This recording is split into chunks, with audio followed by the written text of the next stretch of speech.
بسم اللہ الرحمن الرحیم اللہم صلی وسلم دائما ابدا علی حبیبک خیر الخلق کلہم۔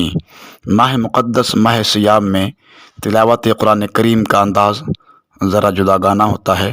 ہر ایک بندے کی کوشش ہوتی ہے کہ وہ زیادہ سے زیادہ قرآن کریم پڑھے، یا کم از کم لوگ گھروں میں لوگوں کو دعوت دیتے ہیں، اہل محلہ کو بلاتے ہیں تاکہ ہمارے گھر میں قرآن کریم کی تلاوت کی جائے۔ تو رمضان اور قرآن کا آپس میں بڑا گہرا تعلق ہے، اور ارشاد باری تعالیٰ ہے اور نزل من القرآن ما هو شفاء، کہ ہم نے قرآن کریم میں شفا کو نازل فرمایا۔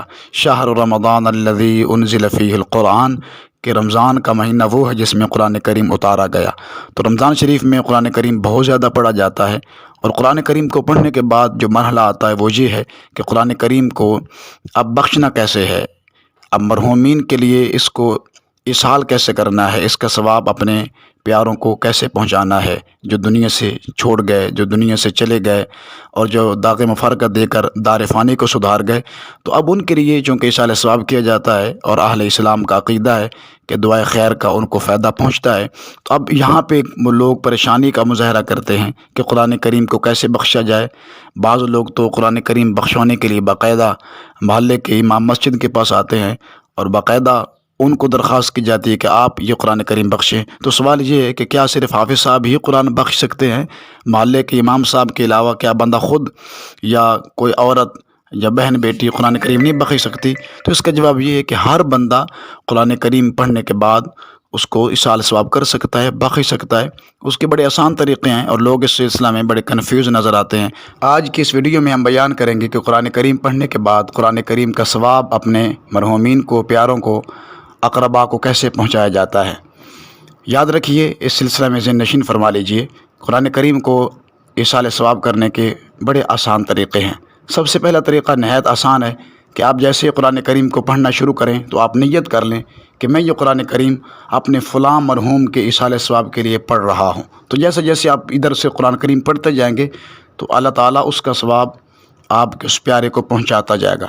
ایک طریقہ یہ ہو سکتا ہے آپ پورا قرآن کریم پڑھتے جائیں، پورا قرآن پڑھ جائیں، تو اس پورے کے پورے قرآن کریم کا ثواب اللہ تعالیٰ اس مرحوم کو پہنچا دیتا ہے۔ دوسرے نمبر پہ یہ ہے کہ آپ قرآن کریم مکمل پڑھ لیں، کوئی صورت پڑھی، صورت یاسین شریف پڑھی ہے، صورت ملک شریف پڑھی ہے، یا قرآن کریم کی کچھ آیات بینات کی تلاوت کا آپ کو موقع ملا ہے، تو آپ قرآن کریم پڑھنے کے بعد دل میں یہ خیال کر لیں، نیت کر لیں کہ میں نے جو کچھ پڑھا ہے اور جو کچھ مجھے اس پہ ثواب ملا ہے، میں اس کا ثواب اپنے فلاں دوست کی روح کو پہنچاتا ہوں، فلاں اپنے عزیز کو اس کا ثواب پیش کرتا ہوں۔ تو یوں دل میں نیت کرنے سے بھی اس کا ثواب اس مرحوم تک، اس عزیز تک پہنچ جاتا ہے۔ اور ایک طریقہ یہ ہو سکتا ہے کہ قرآن کریم کی تلاوت سے فراغت کے بعد آپ باقاعدہ دعا کریں، دعا کا اہتمام کریں، ختم پاک پڑھیں، اور وہاں دعا کرنے کا طریقہ یہ ہے کہ آپ سورۃ فاتح شریف پڑھ لیں، الحمد شریف، قل شریف پڑھ لیں، درود پاک پڑھیں، اس کے بعد باقاعدہ آپ ہاتھ اٹھا کے دعا مانگ سکتے ہیں۔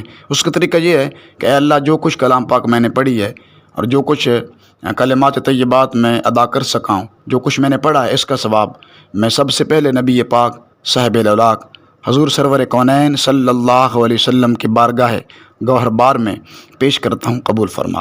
اس کے بعد حضور کے والدین کریمین طیبین طاہرین، آپ کے ازواج مطہرات، اہل بیت اطہار، آپ کی جملہ صحابہ کرام، آپ کے در سے، آپ کے گھر سے تعلق رکھنے والوں کی پاک روحوں کو پیش کرتا ہوں، جملہ شہداء اسلام، اولیاء کرام۔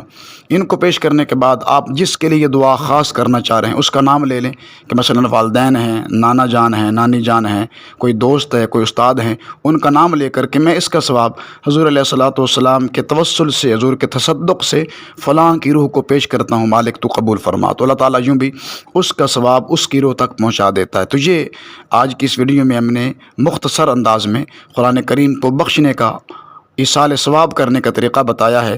امید ہے آپ کو میری باتیں سمجھ آ گئی ہوں گی، اور یہ آپ خود کیا کریں، کسی کے پاس جانے کی ضرورت نہیں ہے۔ جب آپ اس کو خود پڑھ کے خود اصحال ثواب کریں گے تو آپ کو دلی طور پہ اطمینان بھی نصیب ہوگا۔ دعا ہے اللہ تعالیٰ ہمیں شریعت مطہرہ کے مسائل کو سمجھ کر عمل پیرا ہونے کی توفیق نصیب فرمائے۔ السلام علیکم ورحمۃ اللہ۔